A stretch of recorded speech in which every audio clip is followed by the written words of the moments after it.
Dans le cadre du projet Mind Show Ichirore, le collectif des jeunes Mind Kea, associé à la troupe Ichirore et au club de psychologie, ont organisé un débat public samedi le 26 mars 2022 au campus Kamenge de l'Université du Burundi. L'objet de cette conférence débat était d'analyser ensemble la problématique des enfants en situation de rue et proposer des voies de solution. 4 intervenants ont participé au débat.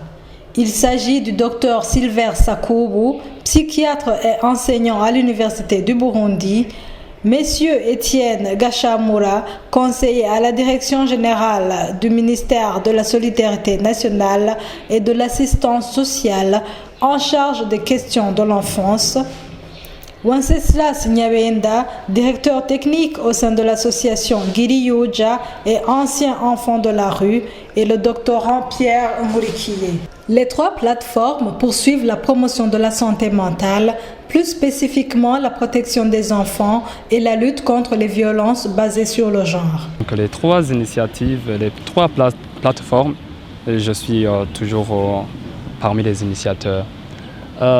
L'objectif de ce trio, Mind Kea, club de psychologie et la troupe Ichirore, c'est de conjuguer des efforts, de mettre ensemble des efforts pour une réelle promotion de la santé mentale et de la psychologie au Burundi. L'événement d'aujourd'hui, c'était une conférence débat qui s'inscrit dans le cadre du projet Mind Show Ichirore.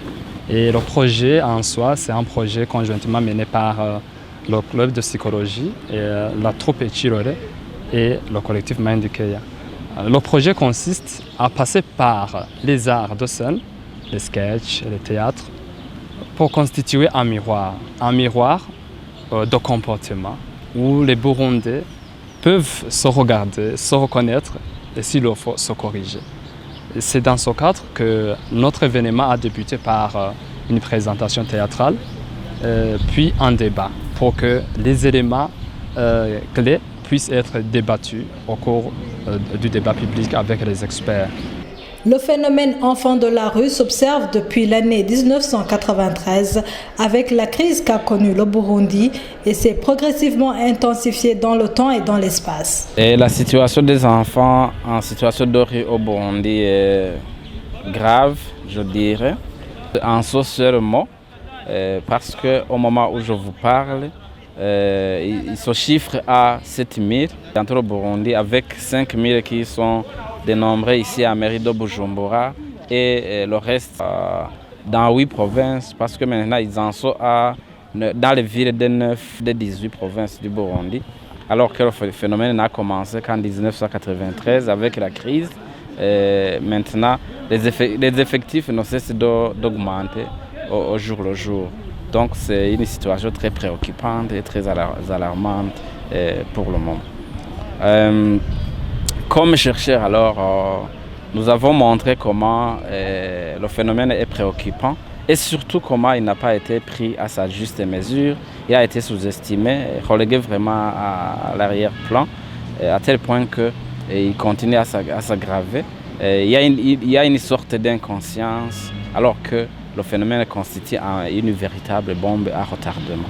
On remarque que les essais de solutions entrepris par les différents intervenants, tant publics que privés, n'ont pas réussi à éradiquer ce phénomène. Mais il existe des solutions qui seraient plus efficaces sur base des textes légaux en matière de la protection de l'enfance et des droits humains. Alors nous avons proposé comme chercheurs des pistes de sortie, d'abord au niveau de la gestion, puis au niveau de la prévention. Et au niveau de la gestion, nous avons montré qu'actuellement, le phénomène est géré de manière contraire à ce qui est recommandé par le cadre légal qui est relatif, que ce soit la Convention relative aux droits de l'enfant en son article 19 ou alors son observation générale numéro 21 de 2017 relative aux enfants en situation de rue. Ces instruments internationaux qui ont été internés dans l'arsenal juridique national proposent une approche qui doit être suivie, qui est l'approche qui est basée sur les droits de l'enfant. De 2015 donc à 2017, l'approche a été essayée et elle a permis de retirer et de réintégrer 301 enfants en situation de rue. Et ils ont été intégrés de façon durable et définitive parce que l'approche était vraiment respectueuse des droits de l'enfant. Mais à partir de 2018, il y a eu une approche répressive qui consiste à appliquer un retrait forcé de ces enfants qui sont mis d'abord dans les 2 centres de transit de Djabé pour 2 semaines et après ils sont retournés de force dans les provinces d'origine, dans les milieux d'origine et ils retournent, après quelques jours, ils retournent avec vraiment un taux de retour très élevé. Et ce qui montre que l'approche qui est en train d'être appliquée aujourd'hui par tous les intervenants publics et privés dans ce domaine, c'est une approche qui d'abord est contraire aux prescrits de la loi et ensuite c'est une approche qui ne permet pas un retrait et une réintégration durable et définitive. Nous proposons donc que les différents intervenants appliquent l'approche qui est légale, donc qui a été proposée par les instruments internationaux des droits de l'homme auxquels le Burundi est parti. Et cette approche permettra de retirer et de réinsérer de façon durable et définitive ces enfants en situation de rue. Ça, c'est au niveau de la gestion des enfants qui sont déjà en situation de rue pour le moment. Et pour la prévention, nous avons suggéré à ce que les 3 lignes de protection de l'enfant soient renforcées. Et la première ligne, c'est sur les parents ou les tuteurs. La deuxième ligne, c'est la communauté. Et la troisième ligne, c'est les pouvoirs, l'État et ses organes, donc le pouvoir public. Il faut renforcer ces trois lignes de protection parce que nous avons vu que maintenant il y a une nouvelle stratégie sur ces enfants en situation de rue et les mendiants. Mais nous avons constaté lors de notre recherche que dans cette stratégie, oui, elle indique les actions à mener surtout pour s'attaquer aux vraies causes de ce phénomène qui sont principalement la pauvreté. Ce sont des bonnes actions, mais là aussi nous avons constaté que les acteurs très importants comme le ministère des Finances et les autres acteurs qui sont chargés de gérer les questions de pauvreté et de démographie n'ont pas été vraiment mis au premier plan dans cette stratégie. Deuxième élément, c'est que la stratégie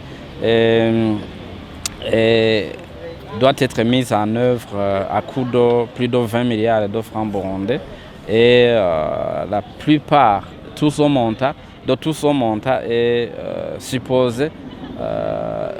On a proposé on a souhaité que la plupart de ce montant soit donné par les partenaires au développement.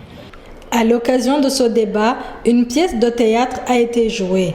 Elle raconte l'histoire de Prosper, un enfant qui a fugué de sa maison après la séparation de ses parents et en raison des dures conditions de vie qui s'en sont suivies.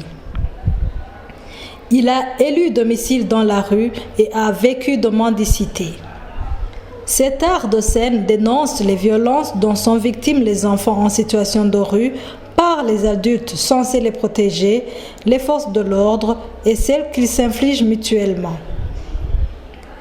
La pièce de théâtre dévoile également la détresse ressentie par ces enfants.